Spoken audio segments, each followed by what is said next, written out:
Traité sur la très sainte Trinité de saint Augustin, livre 15, chapitre 6. Comment il y a Trinité dans la simplicité même de Dieu.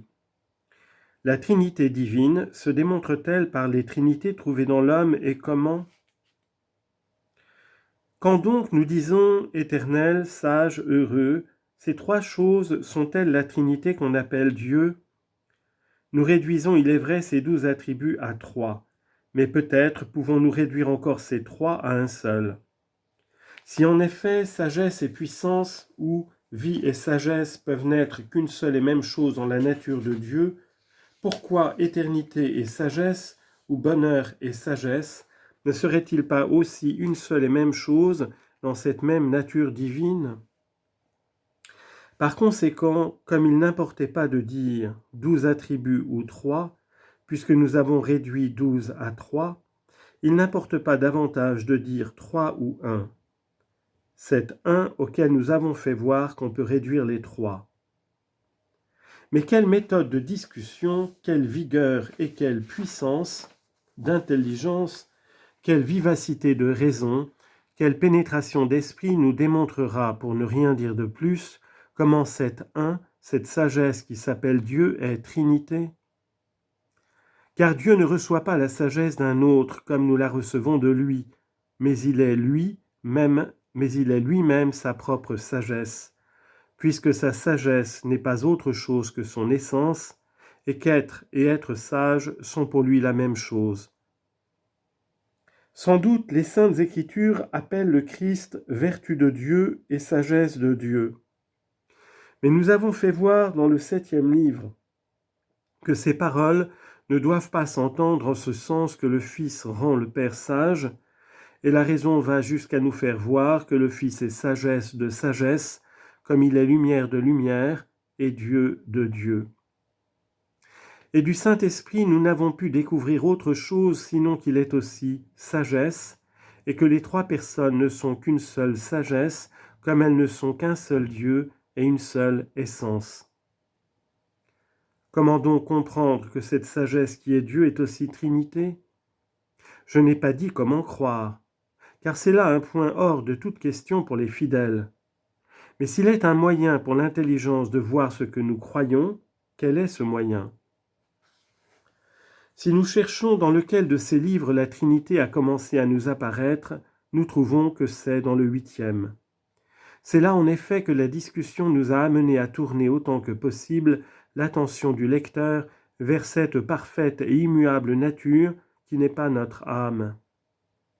Nous la considérions alors comme étant proche de nous et pourtant au-dessus de nous, non localement, mais par sa respectable et merveilleuse présence, tellement qu'elle semblait être actuellement en nous par sa lumière. Cependant, nous n'y découvrirons pas encore de Trinité, parce que l'éblouissement ne nous permettait pas de fixer le regard de notre âme pour la chercher. Nous nous contentions de voir d'une manière quelconque qu'il ne fallait point supposer là une étendue matérielle où 2 ou 3 fussent plus grands qu'un. Puis en arrivant à l'amour, comme l'Écriture sainte dit que Dieu est amour, Jean 4, 16, nous avons commencé à entrevoir la Trinité, c'est-à-dire celui qui aime, celui qui est aimé et l'amour.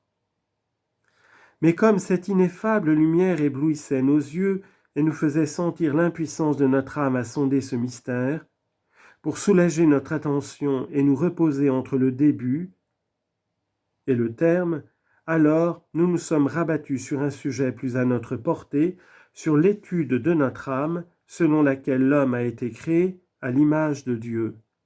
Genèse 1, 27. Et afin que les perfections invisibles de Dieu, qui ont été faites par les choses, nous fussent rendues intelligibles, Romains 1, 20, nous nous sommes arrêtés du 9e au 14e livre sur cette créature qui est nous. Enfin, après avoir autant et plus qu'il ne fallait peut-être exercer notre intelligence sur des objets inférieurs, nous désirons nous élever jusqu'à la contemplation de cette souveraine Trinité qui est Dieu, et nous ne le pouvons pas. En effet, Si nous voyons avec une certitude entière des trinités formées soit des corps extérieurs, soit de la pensée qui résulte de la sensation qu'ils nous impriment, ou quand des impressions naissent dans l'âme indépendamment des sens corporels, comme la foi, comme les vertus destinées à régler notre vie, que la raison voit clairement et qui sont du domaine de la science, ou quand l'âme elle-même, par laquelle nous connaissons tout ce que nous disons avec vérité connaître, se connaît elle-même, ou quand elle voit quelque chose qu'elle n'est pas, quelque chose d'éternel et immuable, si, dis-je, nous voyons là certaines trinités avec certitude, parce qu'elles s'opèrent en nous, ou sont en nous, quand nous nous rappelons, quand nous voyons ou voulons ces choses, voyons-nous de la même manière la Trinité divine? Voyons-nous par l'intellect Dieu parlant, puis son Verbe, c'est-à-dire le Père et le Fils, puis l'amour procédant de l'un et de l'autre, commun à l'un et à l'autre, c'est-à-dire le Saint-Esprit? Serait-ce que nous voyons ces trinités propres à nos sens ou à nos âmes, plutôt que nous ne les croyons, et que nous croyons que Dieu est Trinité, plutôt que nous ne le voyons? S'il en est ainsi, où les perfections invisibles de Dieu ne nous sont pas rendues intelligibles par les choses qui ont été faites, ou si nous en voyons quelques-unes, nous n'y découvrons pas la Trinité, en sorte qu'il y a des choses que nous voyons et d'autres que nous devons croire sans voir. Or, dans le livre 8e, nous avons démontré que nous voyons le bien immuable qui n'est pas nous, et le 14e livre nous l'a rappelé, alors que nous parlions de la sagesse que Dieu donne à l'homme. Pourquoi donc n'y reconnaissons-nous pas la Trinité? Serait-ce que la sagesse qui s'appelle Dieu ne se comprend pas, ne s'aime pas elle-même? Qui osera le dire? Ou qui ne voit que là où il n'y a pas de science, il ne peut y avoir de sagesse? Ou bien devons-nous croire que la sagesse qui est Dieu connaît d'autres choses et s'ignore elle-même, ou aime d'autres choses et ne s'aime pas elle-même? S'il est absurde et impie de dire ou de penser ces choses, voilà donc la Trinité, c'est-à-dire la sagesse, la connaissance de soi et l'amour de soi. C'est en effet ainsi que nous avons découvert une Trinité dans l'homme, l'âme, la connaissance qu'elle a d'elle-même et l'amour dont elle s'aime. Chapitre 7. Il n'est pas facile d'entrevoir la Trinité divine d'après les Trinités dont nous avons parlé. Mais ces trois choses sont dans l'homme et ne sont pas l'homme lui-même.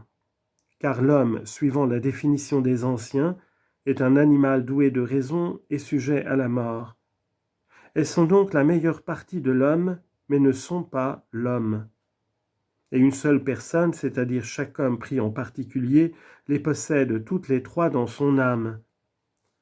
Que si nous définissons l'homme une substance raisonnable composée d'une âme et d'un corps, il est évident que l'homme a une âme qui n'est pas corps et un corps qui n'est pas âme. Conséquemment, ces trois choses sont dans l'homme ou à l'homme, mais ne sont pas l'homme. Maintenant, abstraction faite du corps et à considérer l'âme seule, l'intelligence en est une partie. Elle en est comme la tête si l'on veut, ou l'œil, ou la face. Mais il ne faut pas raisonner ici comme pour les corps. Ainsi donc l'intelligence n'est pas l'âme, mais la meilleure partie de l'âme. Or, pouvons-nous dire que la Trinité est en Dieu comme quelque chose qui lui appartient, mais n'est pas Dieu? Chaque homme qui est appelé l'image de Dieu par son âme seulement, et non pas par tout ce qui tient à sa nature, est une personne, et est par son image, et est par son âme, l'image de la Trinité, mais la Trinité dont cette âme est l'image n'est pas autre chose que Dieu dans sa totalité, ni autre chose que la Trinité dans sa totalité. Rien n'appartient à la nature de Dieu qui n'appartienne aussi à cette Trinité, et les trois personnes sont une seule essence, et non, comme l'homme, une seule personne.